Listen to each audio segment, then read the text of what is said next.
आज की इस वीडियो में दोस्तों मैं आपको बताने वाला हूं कि योनो एसबीआई में नया अपडेट आने के बाद आप इस एप्लीकेशन से फंड कैसे ट्रांसफर करेंगे। अगर आप आईएमपीएस, आरटीजीएस, एनईएफटी या फिर क्विक फंड ट्रांसफर करना चाहते हैं तो इस वीडियो को पूरा ध्यान से एंड तक देख लो, क्योंकि इस वीडियो में मैं आपको फंड ट्रांसफर करने का पूरा प्रोसेस लाइव करके दिखाने वाला हूं। तो चलिए शुरू करते हैं। तो इसके लिए सबसे पहले आपको अपने मोबाइल में योनो एसबीआई ऐप को ओपन करना होगा और उसके बाद आप इसमें अपने एम पिन, अपने यूजर आईडी, पासवर्ड या फिर अपने फिंगरप्रिंट से लॉगिन कर लोगे। जब से इसमें नया अपडेट आया है तब से इसमें फिंगरप्रिंट से भी लॉगिन करने का ऑप्शन ऐड कर दिया गया है। और अब आते हैं कि आप इससे फंड को कैसे ट्रांसफ़र करेंगे। तो सबसे पहले मैं आपको बता दूं कि अब यहाँ पर यूपीआई का भी फीचर ऐड कर दिया गया है। आप अपने अकाउंट में यूपीआई को एक्टिवेट करके यूपीआई के थ्रू पेमेंट कर सकते हैं। हालांकि अगर बैंक आपका फ़ोन पे, गूगल पे, पेटीएम इन यूपीआई ऐप्स में ऑलरेडी ऐप ऐड है तो वहां से भी आप पेमेंट्स कर सकते हैं। तो यहाँ पर इसके बारे में मैं आपको नहीं बताने वाला हूँ यूपीआई के बारे में, और अभी फिलहाल ये फीचर यहाँ पर वर्क भी नहीं कर रहा है, एक्टिवेट नहीं होता है यूपीआई। तो अभी आप यहाँ पर सेंड भी नहीं कर पाएंगे। हालांकि ये सभी ऑप्शंस आपको यहाँ पर मिल जाते हैं। आप नंबर पर, उसकी बैंक में, यूपीआई आईडी पर क्यूआर कोड स्कैन करके सभी प्रकार से आप यहाँ से यूपीआई पेमेंट्स कर सकते हैं। और अब आते हैं फंड ट्रांसफ़र करने पर। तो यहाँ पर आपको फंड ट्रांसफ़र का ऑप्शन मिलता है। आप इसमें आएंगे तो यहाँ पर आपको फंड ट्रांसफ़र करने के ऑप्शंस मिल जाते हैं। सबसे पहला है क्विक ट्रांसफ़र, जिससे आप तुरंत ही एक ही बार में अप टू 50,000 रुपीज़ तक किसी के भी अकाउंट में भेज सकते हैं। उसके बाद सेंड मनी में आप अपने या किसी अदर अकाउंट में भेज सकते हैं पैसे, और इसमें आपको आईएमपीएस, आरटीजीएस, एनईएफटी सभी प्रकार के ट्रांजैक्शंस करने का ऑप्शन मिल जाता है, जिससे आप जितना भी बड़ा सा बड़ा अमाउंट आप भेजना चाहें आप भेज सकते हैं। जैसे आपको 5 लाख रुपीज़ भेजने हैं, 10 लाख रुपीज़ भेजने हैं, 15 लाख रुपीज़ भेजने हैं एक ही बार में, तो उस प्रकार की सभी ट्रांजैक्शंस आप यहाँ से कर सकते हैं।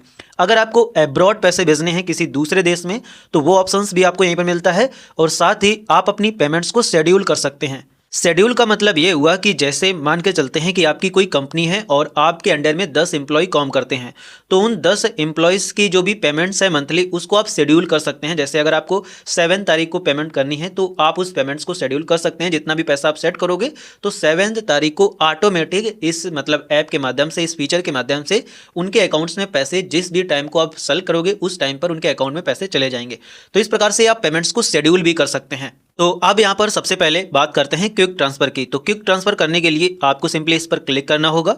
जैसे ही आप इस पर क्लिक करेंगे तो आपके सामने बैंक्स आ जाएंगी। अब आपको जिस भी बैंक में पैसे भेजना है, मतलब जिसके भी अकाउंट में आप पैसे भेजना चाहते हैं, उसके अकाउंट को यहाँ पर आप चूज़ कर सकते हैं। साथ ही अगर आपके पास उसकी चेकबुक है तो आप स्कैन चेक पर क्लिक करके उसकी चेकबुक को स्कैन कर सकते हैं। अभी ये प्रॉपरली फीचर यहाँ पर आया नहीं है। मैं बता दूं कि ये अभी नया नया अपडेट आया है योनो एसबीआई में, तो इसीलिए यहाँ पर अभी ये फीचर आया नहीं है। लेकिन कुछ ही दिनों में यहाँ पर स्कैन चेक का भी ऑप्शन आ जाएगा, तो आप चेक को स्कैन करके पैसे भेज पाएंगे। इसके अलावा एमएमआईडी नंबर के थ्रू भी पैसे भेज सकते हैं। एमएमआईडी नंबर डालना है, अकाउंट मोबाइल नंबर डालना है, अकाउंट का नेम डालना है, उसके बाद अमाउंट डालेंगे, पर्पज डालेंगे और आपके पैसे सेंड हो जाएंगे। तो ये ऑप्शंस आपको मिलते हैं। अब आते हैं डायरेक्ट कि आप किसी के डायरेक्ट बैंक में पैसे कैसे भेजेंगे। तो यहाँ पर सबसे पहले जिस भी बैंक में उसका अकाउंट है वो आप अकाउंट चूज़ करेंगे। बड़ौदा में है तो बड़ौदा चूज़ करेंगे, कोटक में है तो कोटक चूज़ करेंगे। जैसे कोटक में है अकाउंट तो सिंपली आप कोटक पर क्लिक करेंगे। उसके बाद यहाँ पर आपको आईएफएससी कोड डाल देना है, यहाँ पर आपको अकाउंट नंबर डाल देना है। अकाउंट नंबर को दोबारा आप कंफर्म करेंगे। उसके बाद अकाउंट का नेम डालेंगे, मतलब जो भी जिसका भी अकाउंट है उसका आप नेम डालेंगे। और अगर आप अपने इस ऐप में इसको सेव करना चाहते हैं, जैसे ये तो आप पेमेंट्स करेंगे ही, साथ ही फ्यूचर में आपको और भी कुछ पेमेंट्स करनी है तो आप इस इन्फॉर्मेशन को सेव कर सकते हैं। तो अगर आप इस पेई को सेव करना चाहते हैं तो आप सेव कर लेंगे।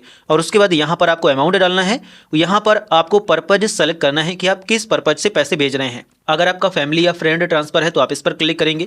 लोन का रीपेमेंट कर रहे हैं या किसी सर्विस सेक्टर में बिजनेस है आपका, उसके रिगार्डिंग ये मतलब पेमेंट है। डिपॉजिट्स या इन्वेस्टमेंट आप कर रहे हैं, रेंट पे कर रहे हैं, बिल पेमेंट कर रहे हैं, और अदर पर क्लिक करके और भी पेमेंट्स आप सेलेक्ट कर सकते हैं।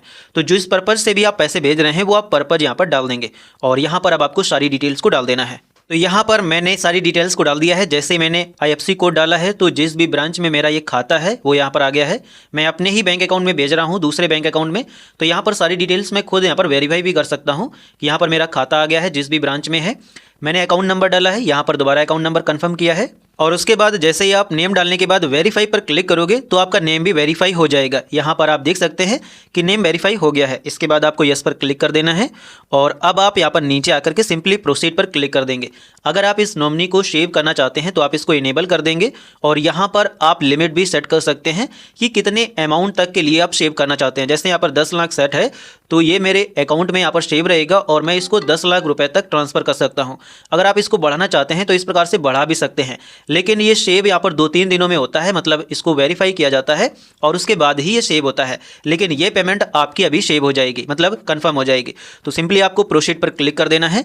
उसके बाद आप नीचे आएंगे, टर्म्स एंड सर्विस को सारी चीज़ें एक्सेप्ट करेंगे। उसके बाद कन्फर्म पर क्लिक कर देंगे, अपना एमपिन डालेंगे जो भी आपके ऐप का एमपिन है और उसको जैसे ही आप डालने के बाद सबमिट पर क्लिक करोगे तो आपकी जो ट्रांजैक्शन है वो प्रोसेस में चली जाएगी और सक्सेसफुली अभी कंप्लीट हो जाएगी। तो यहाँ पर आप देख सकते हैं कि ट्रांजैक्शन कंप्लीट हो गई है, 500 रुपीज़ ट्रांसफ़र हो गए हैं। यहाँ पर दोनों से मैसेज आ गए हैं, यहाँ पर कोटक बैंक की तरफ से भी मैसेज आ गया है, साथ ही यहाँ पर SBI बैंक की तरफ से भी मैसेज आ गया है कि 500 रुपीज़ की पेमेंट हुई है और इसमें 500 रुपीज़ रिसीव हुए हैं। और ये जो ट्रांजैक्शन है ये एक IMPS ट्रांजैक्शन है। IMPS, RTGS और NEFT ये डिजिटल ट्रांजैक्शंस मोड हैं। इसके बाद अगर आपको यहाँ पर मतलब किसी को और भी ज़्यादा पैसे भेजने हैं तो यहाँ पर आप आएंगे।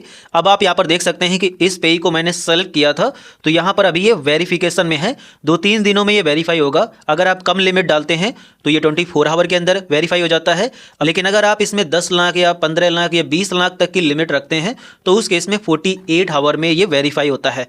और जब वेरीफाई हो जाएगा तो इस प्रकार से आ जाएगा। अब यहाँ पर आकर के ये सेव है ऑलरेडी, तो अगर आपको इसको पैसे पे करने हैं तो सिंपली आप पे पर जाएंगे और उसके बाद आप इसको पैसे यहाँ पर भेज पाएंगे। सिंपली आपको पे पर क्लिक करना है, अमाउंट डालना है जितना भी अमाउंट आपको भेजना है, पर्पस डालना है जिस भी के लिए आप पैसे भेज रहे हैं और उसके बाद सिंपली आपको प्रोसीड पर क्लिक करना है। यहाँ पर सारी डिटेल्स दिख जाएगी कि इस अकाउंट में पैसे जा रहे हैं, इस अकाउंट से। कन्फर्म पर आप क्लिक करेंगे, अपना एमपिन डालेंगे और जैसे ही आप एमपिन डालने के बाद सबमिट पर क्लिक करोगे तो ये ट्रांजैक्शन भी कंप्लीट हो जाएगी। अब ये क्योंकि मेरा पेई में ऐड था तो इसमें मैं इसको और बहुत ज़्यादा लंबी ट्रांजैक्शन भेज सकता हूँ। जैसे अगर मुझे 1 लाख, 2 लाख, 3 लाख पैसे भेजना है तो यहाँ पर ऑलरेडी ये मेरे पेई में ऐड है तो मैं इसको एक ही बार में भेज सकता हूँ। मैं आपको यहाँ पर दिखा भी देता हूँ कि जैसे अब मान के चलते हैं कि अगर मुझे यहाँ पर 5 लाख रुपए भेजने हैं, हालांकि मेरे बैलेंस में इतना पैसा नहीं है तो इसीलिए दिखा रहा है, लेकिन यहाँ पर आप देख भी सकते हैं कि पेई की लिमिट यहाँ पर 5 लाख रुपए सेट है तो इसको मैं 5 लाख रुपए तक एक ही बार में भेज सकता हूँ। इसके बाद अगर आप इसको यहीं से शेड्यूल करना चाहते हैं तो आप शेड्यूल भी कर सकते हैं। वीकली पेमेंट करना है, मंथली पेमेंट करना है, यहाँ से आप डेट सेट कर सकते हैं। तो जो भी आप टाइम सेलेक्ट करोगे उसी टाइम पर आपके अकाउंट से पैसे कट जाएंगे और ट्रांसफर हो जाएंगे। तो इस प्रकार से आप इसमें पेमेंट्स कर सकते हैं। शेड्यूल पेमेंट वही मैंने जो आपको बताया वही होता है। जो भी आप पेमेंट्स को शेड्यूल करेंगे वो सभी पेमेंट्स आपको यहाँ पर दिखेंगी और उनको आप वेरीफाई कर सकते हैं। अब अगर आपको किसी विदेश में पैसा भेजना है, अब्रॉड पैसे भेजना है, तो सेंड मनी अब्रॉड पर आप क्लिक करेंगे। ये सारी चीज़ें देख लेंगे जिसमें जो भी आपको टैक्स वगैरह, चार्जेस वगैरह देना होता है, उनके सारी चीज़ों के बारे में यहाँ पर बताया गया है। हालांकि अभी ये फीचर यहाँ पर अवेलेबल नहीं है, लेकिन जैसे ही अवेलेबल हो जाएगी तो आपको वो सारी चीज़ें देखने को यहाँ पर मिल जाएंगी। और यहाँ पर एक बार इसको जरूर देख लेना कितना टाइमलाइन लगता है, कितना चार्ज लगता है, डेली ट्रांसफर लिमिट क्या है, सपोर्टेड करेंसी कौन कौन सी हैं, किन किन करेंसीज में आप भेज सकते हैं, वो सब कुछ आपको दिख जाता है। तो इस प्रकार से दोस्तों आप योनो SBI ऐप से फंड को ट्रांसफर कर सकते हैं। अगर आपको ये वीडियो पसंद आया है तो वीडियो को लाइक जरूर कर देना। साथ ही अगर आपको फंड ट्रांसफर करने में कोई प्रॉब्लम आ रही है या आपके मन में कोई इसके बारे में सवाल है तो आप उसके बारे में हमसे कमेंट सेक्शन में पूछ सकते हैं। तो चलिए मिलते हैं अगली वीडियो में।